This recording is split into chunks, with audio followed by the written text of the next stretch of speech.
What's up guys, I'm Vig Cumming, and today I'm here recapping the Season 2 Championship round number 1 of the playoff bracket. BostonTeaParty faced off once again against Black Apple, and we went 84 to 83 stars, 92.2% to 93.57%. So although we lost on percentage, we did pick up the extra star, and we are the victors. This is the second time in 2 weeks that we pulled off a narrow victory over Black Apple, so super big shout out to them. Really cool guys. They have a really great streamer named Bones Deuce. It is super cool to talk to, very chill in his stream chat. Anyways guys, let's talk about how we won this war. I will draw your attention to the yellow bar above my head. The 10v11 percentage was the biggest story of this war, hands down. Our Town Hall 9 v9 action was relatively similar across both clans, but the 10v11 percentage was what really hurt Black Apple, going 2 for 12 on Town Hall 10v11 2-star hits. They actually did not, they actually only picked up 2 of the 3 Town Hall 11 doubles that they needed, so they did have to hit up 11v11, which was definitely, it put a damper on their war. They weren't able to go 10v10 as much as they would have liked and had as many opportunities. As you can see, our 10v10 opportunities were more. We were 0 for 5, but we still had more opportunities there.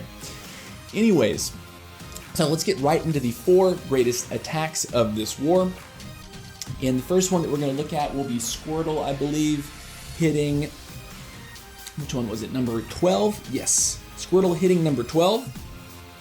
And Squirtle is bringing the Stoned Hobo. Today we're going to have 2 Stoned attacks and 2 Queen Charge attacks. So we're going to get some nice variety here. So he's bringing the Stoned Hobo, and he's going to be starting down here at the 6 o'clock/9 o'clock face and sitting a really nice wide funnel. He's going to funnel this entire face of the base all the way down to 6. He's going to drop some early wizards there before he drops the golem, because he doesn't want the golem to get chewed up before it's time to go into the base if he can help it. As you can see, second golem does go down. This golem is walking to the outside, but it's going to end up being okay, and you'll see why. Golem goes down there. He's going to drop this jump to jump into the base, and this golem, luckily, I don't quite understand it, this golem is going to redirect. Even though he had targeted a defense inside of this compartment, he will redirect to go in after the cannon. So now he's got all of his golems, all 3 golems trucking along inside the base. His queen and 3 of the bowlers are now walking, so a little bit of an oops here, but watch what happens. This is just beautiful how his kill squad merges with his back end, which is Hog Riders here. He's going to get into this expo compartment, and look what happens. Massive Tesla farm pops up, absolutely massive. But you know what? He's got golems and golemites just flooding this compartment, taking all of the damage here. Definitely going to help these Hog Riders as they head into a very defense-rich segment of the base with no additional heal spell for them. And everything's going to meet up here. Queen is going to do an interesting little lap around the corner to hit that archer tower. Don't quite understand that. Instead of hitting the mortar, Queen AI is OP, guys, as we all know. And that's going to wrap it up. He still has a mess of hogs, despite them all being pretty low health, or most of them being low health. Still going to be picking up the triple. Good job to Squirtle. Next, we're going to be looking at Troll versus number 14.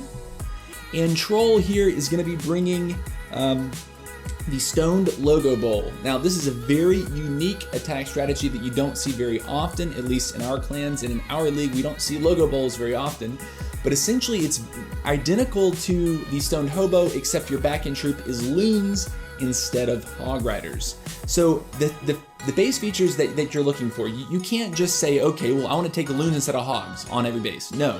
If you'll notice, all of his archer towers on this backside of the base are the first defense that would be targeted by loons that are coming from the outside in. So that's what he's looking to abuse with those loons. As soon as he gets his kill squad all the way back here into this compartment, all these defense will turn onto the core, and the loons can come in uncontested, ideally, and take those out. So as you can see, set a massive funnel, absolutely massive funnel. He's only going to get, I think, 1 golem to go inside of the base here. Meanwhile, he's got 2 golems on either side that are going to walk on him, but that's fine. and the rage, the jump down. The queen is going to be hung up on this lava hound for just a little bit of a minute. He hits a bomb there, but these bowlers are going to eventually turn around, redirect over this jump, and follow in behind king. He needs those bowlers to get up behind the king to have a chance of taking down this wizard tower farm, which is going to be absolutely clutch for him. Meanwhile, very soon, you will see the targeted loons. There we go. 2 loons, 2 loons, 2 loons. Where are the other ones? 2 loons, 2 loons. He's got 1 loon in case he runs into a problem. He's going to snipe something else.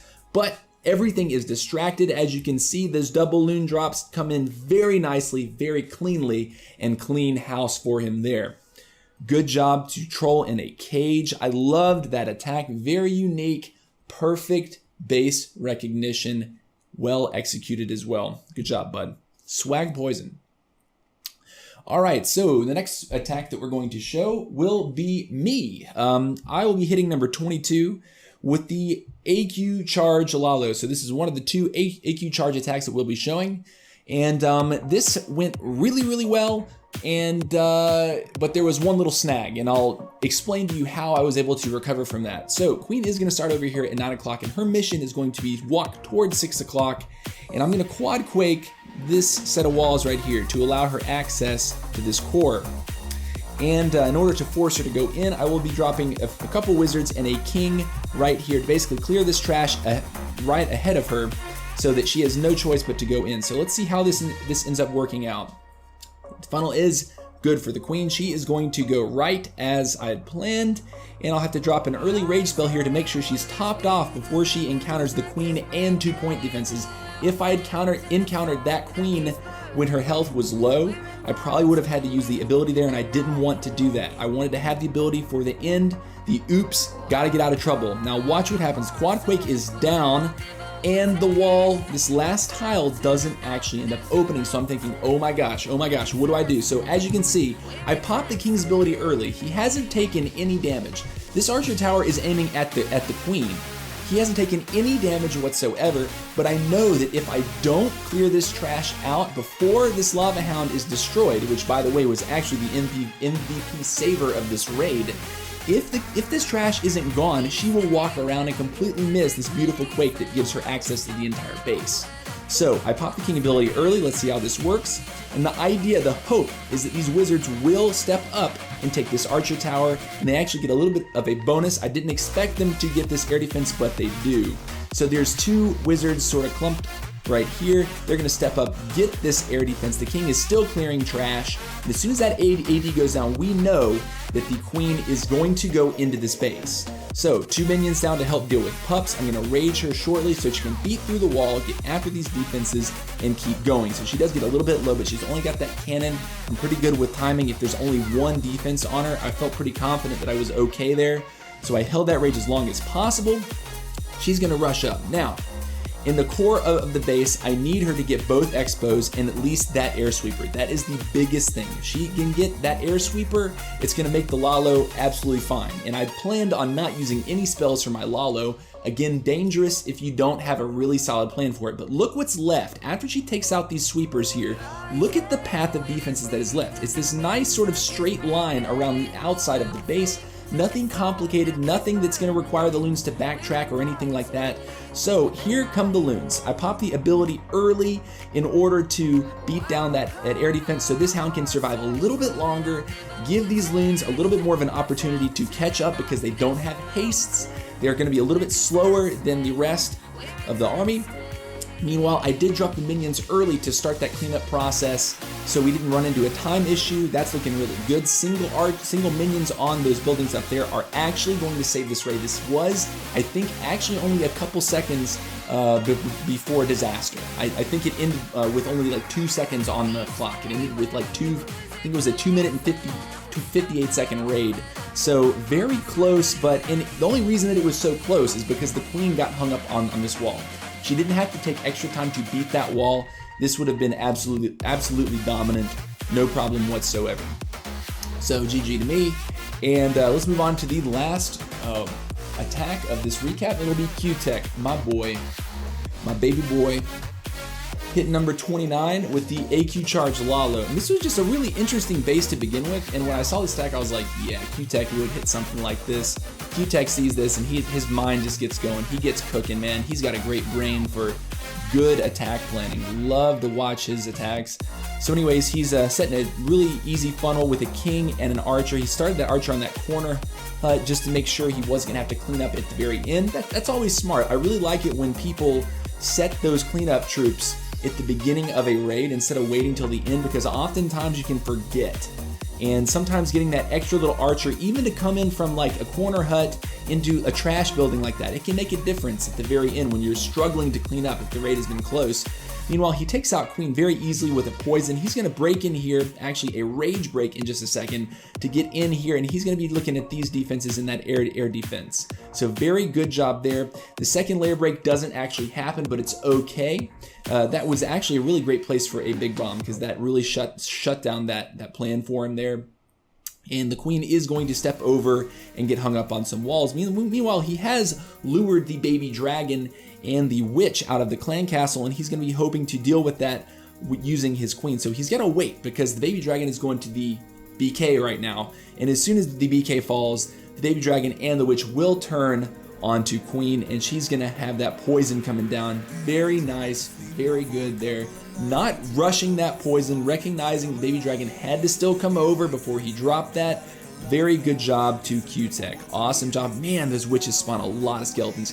He does burn the ability there just because there's so many troops, and the Lalo has started from about 6 o'clock. So he's got those hounds in, fat rage spell over a lot of this stuff. And I think rage spells were actually a really good idea here as opposed to hastes, because all these defenses are tightly clumped. You know, being able to drop these rage spells over these nice fat wads of defenses is actually a really great thing. So instead of raging these balloons, he decides to rage queen here. Now, it's unclear to me, like when I'm thinking about this, you know, two and three times, it's unclear to me whether or not it would have been a better idea to rage the balloons and let the queen die, or to rage queen and make sure that she lives. So he raged queen, and a big part of me wants to say that it was a good idea to rage queen, because look, the queen is going to come out. He doesn't have that many pups, minions, or anything to clean house and save all the balloons, which the balloons that he has left right now are with that hound. Say they all stayed clumped,